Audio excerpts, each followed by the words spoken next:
So I would say when I first came, I did like get homesick quite often, especially because, you know, everyone I knew was like someone who was from here. So they had easy access to home and could go home whenever.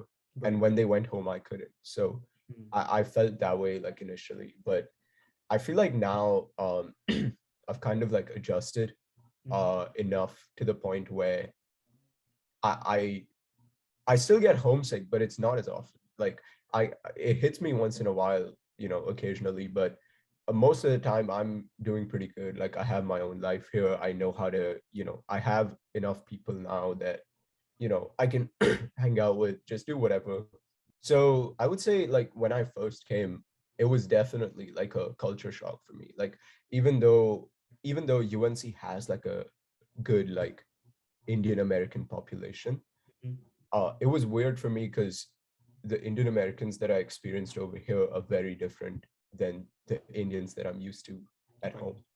And it was just, so I just felt like I didn't belong over here initially. And like, I kind of just got the sense of like, like people don't understand me here. Mhm. But then over time, I think as I kind of understood the people over here more, I kind of learned how to adapt to their culture and Mhm. kind of, making more friends, hanging out with them more. I kind of learned how to kind of assimilate in with them.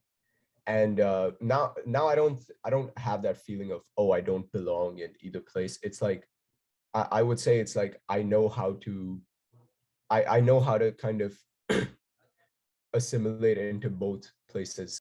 I still find some things weird, but I've learned to accept them for the way they are in Right. terms of, yes, this is a different place, but I'm also a different person coming to a different place.